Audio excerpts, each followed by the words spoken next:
നമസ്കാരം, ഞാൻ ഡോക്ടർ ഭാഗ്യ, ക്യൂവൺ health കെയറിലെ ayurvedic physician. ഇന്ന് നമ്മളിൽ പലരെയും അലട്ടിക്കൊണ്ടിരിക്കുന്ന, അതുപോലെ തന്നെ ദിനം പ്രതി കൂടുതലായി കണ്ടുവരുന്ന ഒരു അസുഖമാണ് പൈൽസ് അഥവാ ഹെമറോയിഡ്സ്. അപ്പം പുറത്ത് പൈൽസ് ഉണ്ടെങ്കിൽ നമുക്കത് മനസ്സിലാക്കാൻ പറ്റും. പക്ഷെ ഉള്ളിലാണ് ഉള്ളതെങ്കിൽ നമ്മളൊരു ഡോക്ടറെ അടുത്ത് ചെന്നിട്ട് ഒരു പ്രൊട്ടോസ്കോപ്പി ഒക്കെ ചെയ്ത് നോക്കേണ്ടതാണ്. പിന്നെ കാണുന്നതാണ് ഫിഷർ. ഫിഷർ എന്ന് പറയുമ്പം കൂടുതലായിട്ടും യങ് ആയിട്ടുള്ള ആളുകളിൽ കാണുന്നത് ഈ ഫിഷറാണ്. പിന്നെ നമ്മൾ ഡെയിലി ഭക്ഷണത്തിലുള്ള ഈ മൈദ, ബേക്കറി ഐറ്റംസ് കുറയ്ക്കാൻ ശ്രദ്ധിക്കുക. ഭക്ഷണത്തോടൊപ്പം തന്നെ ചെയ്യാൻ പറ്റിയ ചില കാര്യങ്ങളാണ്. പിന്നെ ഇനി എന്തൊക്കെ ഭക്ഷണങ്ങളാണ് നമ്മൾ ഒഴിവാക്കേണ്ടത്?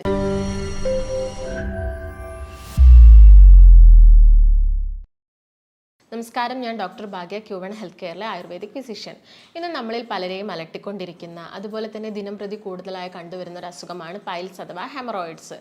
അത് നമ്മളിൽ പലരും പുറത്ത് പറയാൻ മടിക്കുന്നു, അതുപോലെ തന്നെ വേണ്ടത്ര ചികിത്സ എടുക്കാനൊക്കെ വൈകിക്കാറുണ്ട്. ഇത് കാരണം ചില ആളുകളിൽ ഇത് കൂടുതൽ കോംപ്ലിക്കേഷൻസ് ഉണ്ടാക്കാറുണ്ട്. അപ്പോൾ എന്താണ് പൈൽസ് എന്ന് നമുക്കൊന്ന് നോക്കാം. നമ്മുടെ മലാശയത്തിലുള്ള സിരകൾക്കുണ്ടാവുന്ന വീക്കത്തിനെയാണ് നമ്മൾ പൈൽസ് അഥവാ ഹെമറോയിഡ്സ് എന്ന് പറയുന്നത്. പിന്നെ നമ്മളെല്ലാവരിലുള്ളൊരു കോമൺ തെറ്റിദ്ധാരണയാണ് ഈ മലാശയത്തിൽ അല്ലെങ്കിൽ മലദ്വാരത്തിന് ചുറ്റും വരുന്ന എല്ലാ അസുഖവും പൈൽസ് ആണെന്ന്. അതങ്ങനെയല്ല. അത് മെയിൻലി മൂന്നായിട്ടുണ്ട്. ഒന്ന് പൈൽസ്, ഒന്ന് ഫിഷർ, ഒന്ന് ഫിസ്റ്റുല. അപ്പോൾ പൈൽസ് എങ്ങനെയാണ് വരുന്നതെന്ന് നമുക്ക് നോക്കാം. ഈ മലദ്വാരത്തിന് ചുറ്റുമുള്ള അല്ലെങ്കിൽ ഉള്ളിലുള്ള സിരകൾക്കുണ്ടാകുന്ന വീക്കത്തിനെയാണ് നമ്മൾ പൈൽസ് എന്ന് പറയുന്നത്. അത് ഉള്ളിലോ പുറത്തോ കാണാം. ഉള്ളിലുള്ളതിനെ ഇൻറ്റേർണൽ പൈൽസ് എന്നും പുറത്ത് കാണുന്നതിന് എക്സ്റ്റേണൽ പൈൽസ് എന്നൊക്കെ പറയുന്നു. അപ്പം പുറത്ത് പൈൽസ് ഉണ്ടെങ്കിൽ നമുക്കത് മനസ്സിലാക്കാൻ പറ്റും. പക്ഷെ ഉള്ളിലാണ് ഉള്ളതെങ്കിൽ നമ്മളൊരു ഡോക്ടറെ അടുത്ത് ചെന്നിട്ട് ഒരു പ്രൊട്ടോസ്കോപ്പി ഒക്കെ ചെയ്ത് നോക്കേണ്ടതാണ്. പിന്നെ കാണുന്നതാണ് ഫിഷർ. ഫിഷർ എന്ന് പറയുമ്പം കൂടുതലായിട്ടും യങ് ആയിട്ടുള്ള ആളുകളിൽ കാണുന്നത് ഈ ഫിഷറാണ്. ഇതിനുള്ള മെയിൻ കാരണം കോൺസ്റ്റിപ്പേഷനാണ്. കോൺസ്റ്റിപ്പേഷൻ അഥവാ മലബന്ധം കാരണം നമ്മുടെ മലദ്വാരത്തിന് ചുറ്റുമുള്ള തൊലിക്ക് ഉണ്ടാവുന്ന ഒരു പൊട്ടലാണ് ഈ ഫിഷർ എന്ന് പറയുന്നത്. പിന്നെ ഉള്ളത് ഫിസ്റ്റുല. ഫിസ്റ്റുല എന്ന് പറയുന്നത് മലദ്വാരത്തിന് പുറത്തായിട്ട് ഒരു ദ്വാരം ഉണ്ടാവുക. വേറൊരു ഓപ്പണിംഗ് കൂടി ഉണ്ടാവും. അതൊരു ട്യൂബ് പോലെയായിട്ടാണ് കാണുന്നത്. ഈ കേസിൽ കൂടുതൽ പസ് ഡിസ്ചാർജ് ഉണ്ടാവും, അതുപോലെ ഭയങ്കര വേദനയൊക്കെ ഉണ്ടാവും. ഇതിങ്ങനെ ഇടയ്ക്കിടയ്ക്ക് ആളുകളിൽ വരാറുണ്ട്. ഒരു ഫസ്റ്റ് എപ്പിസോഡ് കഴിഞ്ഞ് അതെല്ലാം മാറി പിന്നെ കുറച്ച് കഴിഞ്ഞ് അത് വീണ്ടും ഒരു നെക്സ്റ്റ് എപ്പിസോഡ് ഉണ്ടാവാനുള്ള ചാൻസ് കൂടുതലാണ്. ഇനി എന്തൊക്കെ കാരണങ്ങൾ കൊണ്ടാണ് പൈൽസ് അഥവാ ഹെമറോയിഡ്സ് ഉണ്ടാകുന്നതെന്ന് നമുക്ക് നോക്കാം. ആദ്യത്തേതും ഇമ്പോർട്ടൻ്റ് ആയിട്ടുള്ളൊരു കോസാണ് മലബന്ധം അഥവാ കോൺസ്റ്റിപ്പേഷൻ. നമ്മൾ കൂടുതൽ ഫൈബേഴ്സ് ഉള്ള ഭക്ഷണങ്ങളൊന്നും കഴിക്കുന്നില്ലെങ്കിൽ, അതുപോലെ നമ്മൾ വെള്ളം കുടിക്കുന്നതിൻ്റെ തോത് കുറയുകയാണെങ്കിലൊക്കെ മലബന്ധം ഉണ്ടാവാനുള്ള ചാൻസ് കൂടുതലാണ്. അപ്പോൾ നമ്മൾ കൂടുതലായിട്ട് സ്ട്രെയിൻ ചെയ്യും. അപ്പം ഇത് പൈൽസിന് കോസ് ചെയ്യും, അല്ലെങ്കിൽ ഫിഷേഴ്സൊക്കെ ഉണ്ടാക്കുന്നു. പിന്നുള്ളൊരു കോസാണ് അമിതഭാരം. കൂടുതൽ വെയിറ്റ് ഉള്ള ആളുകളിൽ പൈൽസ് കണ്ടുവരുന്നുണ്ട്. പിന്നുള്ളൊരു കാരണമാണ് ഹെറിഡിറ്ററി. പാരമ്പര്യമായിട്ട് ചില ആളുകളിൽ പൈൽസ് കണ്ടുവരാറുണ്ട്. പിന്നെ ചില ലേഡീസിലൊക്കെ പ്രഗ്നൻസി ടൈമിൽ വെയിറ്റ് കൂടുന്നത് കാരണം പൈൽസ് കണ്ടുവരാറുണ്ട്. പിന്നെ കൂടുതൽ സമയം ഇരുന്ന് ജോലി ചെയ്യുന്ന ആളുകളിലും നമ്മൾ പൈൽസ് കാണാറുണ്ട്. അപ്പോൾ ഇതൊക്കെയാണ് മെയിൻ കോസസ്. ഇനി പൈൽസ് വരുന്ന ആളുകളിൽ കാണിക്കുന്ന ലക്ഷണങ്ങൾ നമ്മൾ മെയിനായിട്ട് 4 ഗ്രേഡുകളായിട്ടാണ് ഡിവൈഡ് ചെയ്തിരിക്കുന്നത്. അതിൽ ഗ്രേഡ് 1 എന്ന് പറയുന്നത് മലം പോകുന്നതിനോടൊപ്പം നമ്മൾ മലദ്വാരത്തിൽ നല്ല വേദന, നീറ്റൽ, അതുപോലെ തന്നെ ബ്ലീഡിംഗ് ഒക്കെ കാണുകയാണെങ്കിൽ നമ്മൾ അതിനെ ഗ്രേഡ് 1 ഉൾപ്പെടുത്തും. ഗ്രേഡ് 2 എന്ന് പറയുന്നത് മലം പോകുന്നതിനോടൊപ്പം പുറത്തേക്കൊരു തടിപ്പ് കാണുക. മലം പോയതിന് ശേഷം അത് വീണ്ടും ഉള്ളിലേക്ക് പോകുന്നൊരവസ്ഥ. ഇതാണ് ഗ്രേഡ് 2 എന്ന് പറയുന്നത്. ഗ്രേഡ് 3 എന്ന് പറയുന്നത് മലം പോകുന്നതിനോടൊപ്പം തടിപ്പ് പുറത്തേക്ക് വരുന്നു, നമ്മളത് കൈകൊണ്ട് ഉള്ളിലോട്ടാക്കുന്നൊരവസ്ഥ. ഇതാണ് ഗ്രേഡ് 3. ഗ്രേഡ് 4 എന്ന് പറയുന്നത് നമ്മളിപ്പം ടോയ്ലറ്റിൽ പോയാലും ഇല്ലെങ്കിലൊക്കെ എപ്പോഴും ആ ഒരു തടിപ്പ് പുറത്തുണ്ടാവുന്നു. ഇതാണ് ഗ്രേഡ് 4. അപ്പം മെയിനായിട്ടും ലക്ഷണങ്ങളൊക്കെ 4 ഗ്രേഡായിട്ടാണ് പറയുന്നത്. ഇനി നമ്മൾ ശ്രദ്ധിക്കേണ്ട കാര്യങ്ങൾ എന്തൊക്കെയാണെന്ന് നോക്കാം. പൈൽസ് വന്ന ഒരാൾ ശ്രദ്ധിക്കേണ്ട കാര്യങ്ങൾ. 90% ആളുകളിൽ പൈൽസിൽ സർജറി ചെയ്തിട്ടും ഇത് വീണ്ടും കണ്ടുവരുന്നുണ്ട്. അപ്പോൾ നമ്മൾ മെയിനായിട്ട് നമ്മളെ ഡയറ്റിലുള്ള ചേഞ്ചസ് ഒക്കെ ചെയ്താൽ മതി. അപ്പോൾ എന്തൊക്കെ കാര്യങ്ങൾ ശ്രദ്ധിക്കണം? ആദ്യം തന്നെ നമ്മൾ കോസ് പറഞ്ഞു, കാരണം പറഞ്ഞു. ആദ്യത്തെ കാരണം മലബന്ധമാണെന്ന് പറഞ്ഞു. അപ്പോൾ അത് കുറയ്ക്കാൻ വേണ്ടി നമ്മൾ കൂടുതലായിട്ടും വെള്ളം കുടിക്കുക. ഒരു ദിവസം 8 മുതൽ 10 ഗ്ലാസ് വെള്ളം കുടിക്കുക. അതുപോലെ ധാരാളം ഫൈബേഴ്സ് ഉള്ള ഭക്ഷണങ്ങൾ, പച്ചക്കറികളൊക്കെ കൂടുതലായിട്ട് കഴിക്കുക, ഇലക്കറികൾ കൂടുതലായിട്ട് കഴിക്കുക. പിന്നെ ശ്രദ്ധിക്കേണ്ട ഒരു കാര്യം എന്ന് പറയുന്നത് ചവച്ചരച്ച് കഴിക്കാൻ നോക്കുക. ഭക്ഷണം ചവച്ചരച്ച് കഴിക്കുക. അപ്പോൾ പെട്ടെന്നുള്ള ഡൈജഷനും അതുപോലെ തന്നെ പെട്ടെന്ന് തന്നെ നമുക്ക് ടോയ്ലറ്റിലൊക്കെ പോകുന്നത് ഈസി ആയിട്ടൊക്കെ മാറും. അത്രയും കാര്യങ്ങൾ ശ്രദ്ധിച്ചാൽ നമുക്ക് മലബന്ധം കുറയ്ക്കാൻ പറ്റും. അതുപോലെ ശ്രദ്ധിക്കേണ്ടത് കൂടുതൽ സമയം ഇരുന്ന് ജോലി ചെയ്യുന്ന ആളുകളൊക്കെ ആണെങ്കിൽ കുറച്ച് സമയം നിൽക്കാനും അതുപോലെ നടക്കാനും ഒക്കെ നോക്കുക. അമിത ഭാരമുള്ള ആളുകളാണെങ്കിൽ വെയിറ്റ് കുറയ്ക്കുക, അല്ലെങ്കിൽ ഈ പ്രഷർ നമ്മുടെ വെയിൻസിൽ കൂടുതൽ പ്രഷർ ഉണ്ടാക്കും. അതാണ് ശ്രദ്ധിക്കേണ്ടത്. പിന്നെ നമ്മൾ ഡെയിലി ഭക്ഷണത്തിലുള്ള ഈ മൈദ ബേക്കറി ഐറ്റംസ് കുറയ്ക്കാൻ ശ്രദ്ധിക്കുക. അതുപോലെ തന്നെ നോൺ വെജസ് അല്ലെങ്കിൽ റെഡ് മീറ്റ്സ് കൂടുതലായിട്ട് കഴിക്കുന്ന ബീഫ്, പോർക്ക്, മട്ടൻ, അതുപോലെ ചിക്കൻ കൂടുതലായിട്ട് കഴിക്കുന്ന ആളുകളൊക്കെ അത് കുറച്ച് കുറയ്ക്കാൻ ശ്രദ്ധിക്കുക. അതുപോലെ തന്നെ ഇമ്പോർട്ടൻ്റ് ആണ് ഈ നേന്ത്രപ്പഴം സ്ഥിരം കഴിക്കുന്ന ആളുകളിൽ കോൺസ്റ്റിപ്പേഷൻ കണ്ടുവരാറുണ്ട്.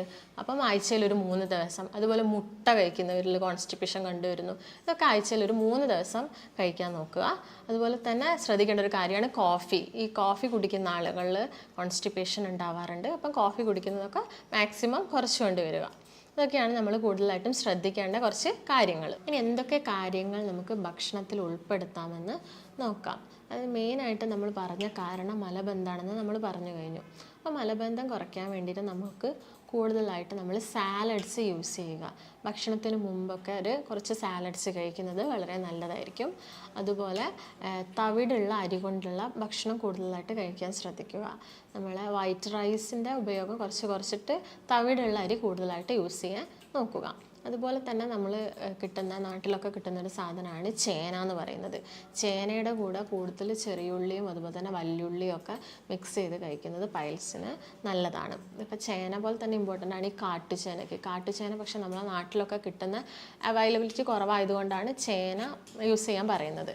പിന്നെ ചെയ്യേണ്ട ഒരു കാര്യം എന്ന് പറയുന്നത് വെള്ളം കുടിക്കുന്നത്. ഒരു ദിവസം 2.5 മുതൽ 3 ലിറ്റർ വരെ വെള്ളം കുടിക്കുക. പിന്നെ അത് മോരായാലും പ്രശ്നമില്ല, നോർമൽ പ്ലെയിൻ വാട്ടർ തന്നെ കുടിക്കണം എന്ന് നിർബന്ധമില്ല. മോരും വെള്ളമോ കരിക്കും വെള്ളമോ അങ്ങനെ എന്തെങ്കിലും കൂടുതലായിട്ട് കുടിക്കാൻ ശ്രദ്ധിക്കുക.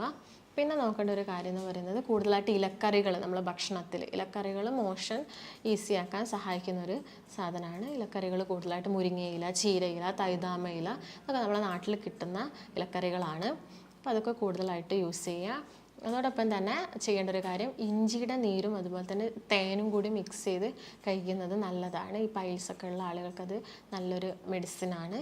പിന്നെ അത്തിപ്പഴം കൂടുതലായിട്ട് കഴിക്കാൻ നോക്കുക. അതുപോലെ അത്തിപ്പഴം ജ്യൂസ് അടിച്ചൊക്കെ കഴിക്കുന്നത് നല്ലതാണ്. ഫ്രൂട്ട്സ് കഴിക്കുമ്പോൾ ജ്യൂസ് അടിക്കുന്നതിലും കൂടുതൽ നല്ലത് അത് കട്ട് ചെയ്ത് കഴിക്കുന്നതാണ്. ആപ്പിൾ, ഓറഞ്ച്, സിട്രസ് ഫ്രൂട്ട്സൊക്കെ കട്ട് ചെയ്ത് കഴിക്കുന്നതാണ് ഏറ്റവും നല്ലത്. പിന്നെ നെല്ലിക്കയൊക്കെ കൂടുതലായിട്ട് കഴിക്കുന്നത് നമ്മളെ മോഷനൊക്കെ ഈസിയാക്കാൻ സഹായിക്കും. അതോടൊപ്പം തന്നെ ഉണക്കമുന്തിരി നമ്മൾ കിടക്കുന്നതിന് ഒരു 2 മണിക്കൂർ മുമ്പ് ഉണക്കമുന്തിരി വെള്ളത്തിലിട്ട് വെച്ചിട്ട് ആ വെള്ളം കുടിക്കുന്നത് നല്ലതാണ്. അപ്പോൾ ഇങ്ങനെയൊക്കെ കാര്യങ്ങൾ ചെയ്യുകയാണെങ്കിൽ നമുക്ക് പൈൽസ് മൂലം ഉണ്ടാകുന്ന കോൺസ്റ്റിപ്പേഷൻ കുറയ്ക്കാൻ പറ്റും. അതുപോലെ വേദന കുറയ്ക്കാനൊക്കെ ഇത് സഹായിക്കുന്നതാണ്. ഭക്ഷണത്തോടൊപ്പം തന്നെ ചെയ്യാൻ പറ്റിയ ചില കാര്യങ്ങളാണ് നമ്മളെ വീട്ടിൽ ഒരു പാത്രത്തിൽ ഒരു നേരിയ ചൂടുവെള്ളത്തിൽ ഉപ്പിട്ടിട്ട് കുറച്ച് സമയം ഒരു 10 മിനിറ്റ് ഇരിക്കുക. ഒരു ദിവസം ഒരു 3 തവണ അത് ചെയ്യുകയാണെങ്കിൽ ഈ വേദന അഥവാ നീറ്റലൊക്കെ കുറച്ച് കുറയും. ഇതിന് നമ്മൾ സിറ്റ്സ് ബാത്ത് എന്നാണ് പറയുന്നത്. അതുപോലെ ചെയ്യാൻ പറ്റിയൊരു കാര്യമാണ് നമ്മൾ നാട്ടിലൊക്കെ കാണുന്ന അലോവേരയുടെ ഉള്ളിലുള്ള ജെല്ലെടുത്തിട്ട് അതൊരു തുണിയിൽ കെട്ടിയിട്ട് ചെറിയൊരു കിഴി പോലെ ആക്കിയിട്ട് നമുക്ക് വേദനയുള്ള സ്ഥലത്ത് വെച്ച് കൊടുക്കാം. നീറ്റൽ കുറയ്ക്കാനും സഹായിക്കും. അല്ലെങ്കിൽ ഐസ് പാക്സ് വെച്ച് കൊടുക്കുന്നത് നല്ലതാണ്. പിന്നെ നമ്മുടെ നാട്ടിലൊക്കെ കൂടുതലായിട്ട് കണ്ടുവരുന്ന ഒരു ചെടിയാണ് നാഗവെറ്റില അല്ലെങ്കിൽ അയ്യപ്പാന എന്നൊക്കെ അറിയപ്പെടുന്നത്. ഇത് ഒരു തലേ ദിവസം ഒരു 5-6 ഇല വെള്ളത്തിലിട്ട് വെച്ചിട്ട് പിറ്റേ ദിവസം രാവിലെ വെറും വയറ്റിൽ കഴിക്കുന്നത് നല്ലതാണ്. ഇത് മലബന്ധമൊക്കെ ഒരു പരിധിവരെ കുറയ്ക്കാൻ സഹായിക്കും. പിന്നെ ഇനി എന്തൊക്കെ ഭക്ഷണങ്ങളാണ് നമ്മൾ ഒഴിവാക്കേണ്ടത്? ഞാൻ ഓൾറെഡി അത് പറഞ്ഞു കഴിഞ്ഞു. ബേക്കറി ഐറ്റംസ്, നോൺ വെജ് കൊണ്ടുണ്ടാക്കുന്ന ഈ ജങ്ക് ഫുഡ്, ഫാസ്റ്റ് ഫുഡ് അതൊക്കെ മാക്സിമം ഒഴിവാക്കുക. അതുപോലെ മൈദ കൊണ്ടുണ്ടാക്കിയ പലഹാരങ്ങൾ ഒഴിവാക്കാൻ നോക്കുക. പിന്നെ കൂടുതലായിട്ടും കോഫി ഒഴിവാക്കുക. ഇതൊക്കെ നമ്മൾ ശ്രദ്ധിക്കുകയാണെങ്കിൽ നമുക്ക് പൈൽസ് മൂലം ഉണ്ടാകുന്ന ബുദ്ധിമുട്ടുകളൊക്കെ ഒരു പരിധി വരെ തന്നെ മെഡിസിൻ ഒന്നും കഴിക്കാതെ അല്ലെങ്കിൽ സർജറി ഒന്നും ചെയ്യാതെ തന്നെ കുറയ്ക്കാൻ സാധിക്കുന്നതാണ്. പൈൽസ് എന്ന അസുഖമായിട്ട് ബന്ധപ്പെട്ട് നിങ്ങൾക്ക് എന്തെങ്കിലും സംശയം ഉണ്ടെങ്കിൽ താഴെ കാണുന്ന നമ്പറുമായിട്ട് ബന്ധപ്പെടുക. ഇനി നല്ലൊരു വീഡിയോ ആയിട്ട് നമുക്ക് വീണ്ടും കാണാം. നന്ദി.